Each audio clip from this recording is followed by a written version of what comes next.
welcome everyone to the Leicester Comedy Festival. I'm here with Ivo Graham. Hello. Nice to see you. The first one we have to get out of the way, of course. Happy holidays, Merry Christmas, Happy New Year. We do have to get that out of the way. Thank you for that. It's early January, we always have to. That's true. Not enough interviews start with Happy New Year, by the way, of course. How have your holidays been? Do you have any resolutions for 2023? Oh, I've sort of, I always start thinking about resolutions, and then I feel that queasy dread of knowing that they'll be abandoned. So it's sort of healthier not to. I'd like to work harder, get up earlier. I'm going to do a marathon in April, so I'm probably going to be quite boring and not drink. No crisps. That's the hardest. I love crisps. So actually, a few things I'm trying to get in. But already I'm straight back to looking at my phone at 1 o'clock in the morning and all the other worst habits in my life. So no, nothing's going to stick, I don't think.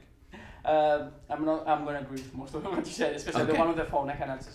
But my favourite nights when I drive home from a gig and I leave my phone in the car overnight, and then just that little bit of time before bed and the first thing in the morning, it's just not there.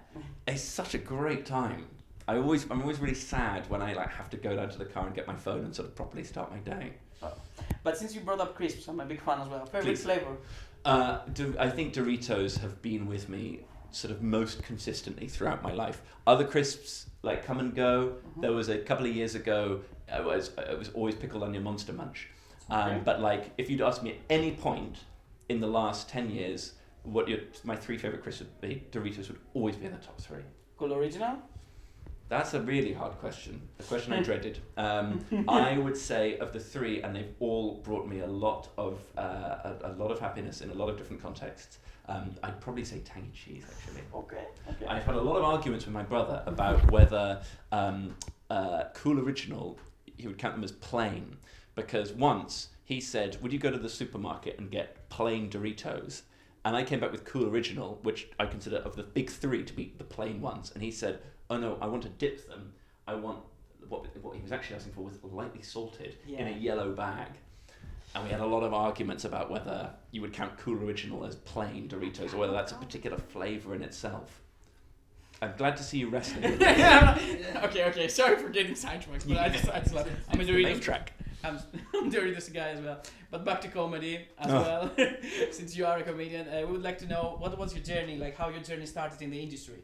How did you get started? Oh, I'm much happier with the crisps stuff, but I'm very happy to tell you that I did my first gig when I was at university in December 2008, and just 14 months later, I was making my first appearance at the Leicester Comedy Festival in, I think, the Belmont Hotel. I was really lucky that I got into a few shows when I was starting out. So I got into a regular show at my uni, where I was basically just doing comedy to my friends, and you could just do jokes about drinking games. Pretty lazy stuff, but it sort of gets your confidence building. And then I got to do an Edinburgh Fringe show in my first year, and I think obviously going to the Fringe is the best kind of boot camp you can have. So I got to do that when I was 18, and then that show went to the Leicester Comedy Festival, which was my first time here. And so kind of by the time I left university, it was not like a career in the way that my parents would like to have seen, but I had gigs booked in the diary and I was getting paid a little bit. And I had to live with my grandmother for free, but basically it was sort of already happening. I'm always so much more impressed when people have a job and a life, and then they stop it to do comedy, because I don't think I would ever have been brave enough to do that. But for me, it was just a hobby that I managed to keep going ever since. Incredible. Another question I would like to ask. So I think credible, fairly standard. It is incredible. I can't believe that boy from Oxford went on to do stand-up comedy and do appearances on BBC Radio. No one's ever done it before. Sorry to throw it back in your face. It's fine. It is incredible in some ways. My mum thinks it's incredible. My mum thinks it's baffling. You don't have to do the most impressive stuff in the world to be impressive. That's much more my speed. I like that. Yeah. But if there's one thing we can agree on, it's that stand-up is not the most impressive stuff in the world. Doesn't have to be. No, it's attention seeking. Another thing I would like to ask you is your influences. Before you got into the world of comedy, what were some people you looked up to, or that inspired you to become a comedian in a way? sentimental answer is it was my friends that I just wanted to make laugh. I knew that I remember one of my best friends, who's still probably my best friend, Jack. He said in 2007 that he always kept my texts on his Nokia 3210 phone for longer because you had to delete your text to make room for new ones. And he said he always found it hard to delete my text because I clearly put so much effort into them. I was like, that's the job I want. So it was kind of that sort of thing that motivated me. And I watched a lot of stand-up when I was growing up. And probably my favourite then, and one of my favourites still, is Simon Amstell, because he could be a little bit mean, but he was clearly very insecure. And that's my kind of guy. I know we already mentioned it before, but what are your thoughts on, of course, the Leicester Comedy Festival? I don't think it's your first time. It's not my first time. I've come most years since I started out, and I've had some really great times. Sometimes, because it's February, which is obviously a great month for comedy, but you do your show at the Edinburgh Festival in August.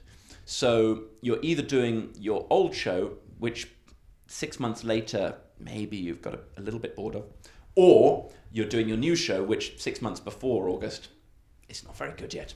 So I've definitely had a couple of nights in Leicester where I've driven home afterwards thinking, I don't think very much of that was funny. But that's obviously one of the most important experiences you can have as a comedian. So it's been very, very useful. And I've had some lovely times.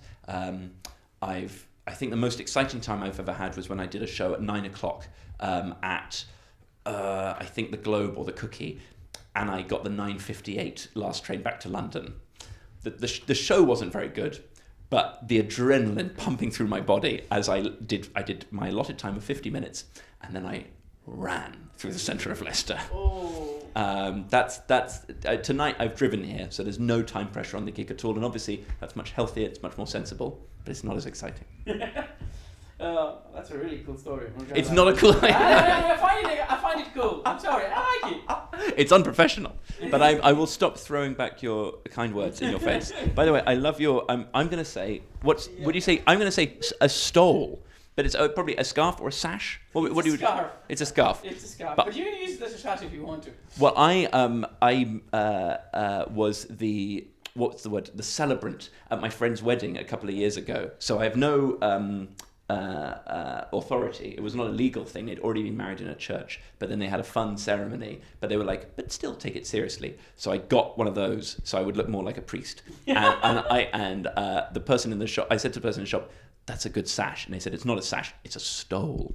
And so that's what you're wearing. It's a lovely stole, and I'd love you to marry me right now.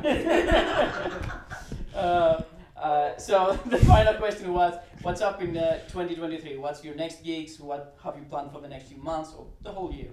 I am going to do, ultimately, even though I still find comedy very, very fun, it is quite a repetitive game. This year, I will probably go again to the Edinburgh Festival to do another show, which will probably just be more stuff about my personal life, just like every year. But I think it'll hopefully be a good show. I thought yesterday that maybe I'll call it Organised Fun. Now, I don't have to make a final decision on the show's title for a few weeks. But if that's what I call it, you're the first person I've ever told that to. So it was really great to try that out on this sofa and hear just sort of a gentle titter in the room to be like, maybe that's enough.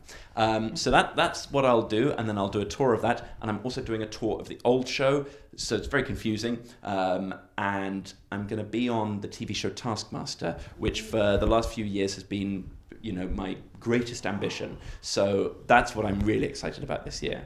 And it's all filmed already. So the really sad thing is I've already had the fun of doing it. Oh, you already That's did. already I hate things being over. I'm a very nostalgic person. So the bad news is I've already quite possibly had the most fun experience of my career. But the small bit of good news is people haven't actually watched it yet. So I will have the fun of it coming out. I have to ask you now. This is an extra question right off the cuff. Without spoiling, how was it? How was the I've experience? already given you the title of my new show, and now you want to know how Taskmaster went? I think this is disgusting. I can tell you that I told my brother that it had been quite a humiliating experience, and my brother said to me, yeah, but that's kind of your thing, isn't it? Which I didn't think that was my thing, but it was great for my own brother to say that. So I think there's a little bit of dignity, like occasionally, but mostly none. That's what I would say. Thank you very much for your time. Hey, thank you so much. It's been amazing. It's been so nice. Thank you very much.